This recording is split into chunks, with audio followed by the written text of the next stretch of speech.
Deputy CM Bhatti Vikramarka మాట్లాడుతున్నారు. Live లో చూద్దాం.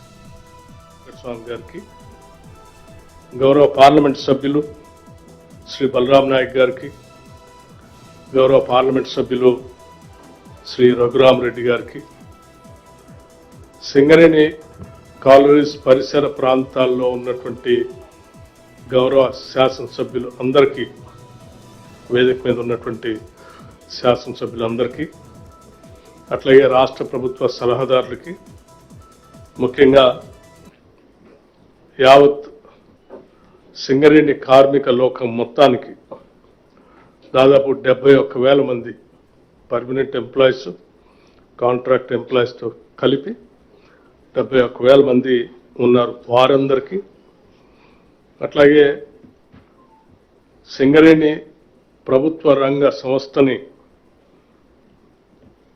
జాగ్రత్తగా నడుపుతూ కార్మికుల సంక్షేమం కోసం నిత్యం పనిచేస్తున్నటువంటి సింగరేణి యాజమాన్యానికి, అట్లాగే సింగరేణి సంక్షేమం కోసం నిరంతరం ఆలోచన చేసి ఆకాంక్షించే ప్రజలందరికీ కూడా ముందుగా నా హృదయపూర్వకమైనటువంటి నమస్కారాలు. మీ అందరికీ తెలిసిందే, సింగరేణి కాలనీస్ తెలంగాణ రాష్ట్రానికి ఉన్నటువంటి అతిపెద్ద ప్రభుత్వ రంగ సంస్థ.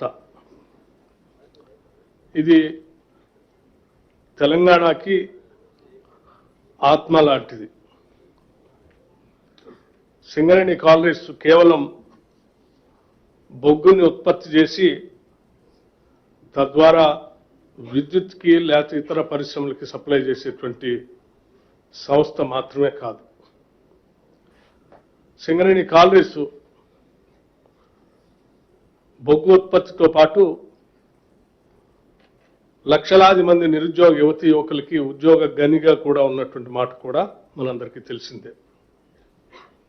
100 సంవత్సరాల పైబడి ఉన్నటువంటి సింగరేణి స్థాపించిన సింగరేణి సంస్థని కాంగ్రెస్ ప్రభుత్వం, రాష్ట్ర ముఖ్యమంత్రి రేవంత్ రెడ్డి గారి నాయకత్వంలో ఉన్నటువంటి ఇందిరమ్మ ప్రభుత్వం, ప్రజాప్రభుత్వం అత్యంత ప్రతిష్టాత్మకమైనటువంటి ప్రభుత్వ రంగ సంస్థగా చూస్తూ దీని అభివృద్ధి కోసం, అట్లాగే దీనిలో పనిచేసే కార్మిక సోదరులు అందరి సంక్షేమం కోసం నిరంతరం ఆలోచన చేస్తూ ముందుకు పోతా ఉన్నాం. అందులో భాగంగానే సింగరేణి కార్మికులకి ఉచిత విద్యుత్ ఇస్తా ఉన్నాం. సింగరేణి కార్మికులకి ఉచిత నివాస గృహాల కేటాయింపు కూడా చేస్తూ ఉన్నాం. ఉద్యోగులకు, వారి తల్లిదండ్రులకు ఉచితంగా సూపర్ స్పెషాలిటీ ఆసుపత్రి సేవల్ని అందిస్తూ ఉన్నాం. సింగరేణి పాఠశాలలు, విద్యా సంస్థలో ఉద్యోగులకు, పిల్లలకు ఉచిత విద్య అందించే కార్యక్రమాన్ని కూడా పెద్ద ఎత్తున తీసుకొని పోతా ఉన్నాం. ఎంసెట్, నీట్ తదితర పోటీ పరీక్షల్లో సత్తా చాటి ఉద్యోగులకి, వారి పిల్లలకి మెరిట్ స్కాలర్షిప్ కూడా పెద్ద ఎత్తున అందిస్తూ ఉన్నాం. ఐఐటి, ఐఐఎంలో చదివే ఉద్యోగుల పిల్లలకు ట్యూషన్ ఫీజు రియంబర్స్మెంట్ కూడా ఏర్పాటు చేస్తూ ఉన్నాం. క్వార్టర్లో ఉండే ఉద్యోగులకు ఉచిత కరెంట్, ఉచితంగా ఏసీ కనెక్షన్ల ఏర్పాటు కూడా చేస్తూ ఉన్నాం. కోల్ ఇండియాలో లేని 10 రకాల అలవెన్స్లు ఉద్యోగులకి సింగరేణి కాలనీస్ ద్వారా చెల్లింపు చేస్తూ ఉన్నాం. గత ఏడాది ఒక్క ఉద్యోగ సంక్షేమానికి సగటున 5 లక్షల రూపాయలను వెచ్చించినటువంటి సంస్థ కూడా ఈ రాష్ట్రంలో, దేశంలో ఏదో ఉందంటే అది సింగరేణి సంస్థ మాత్రమే.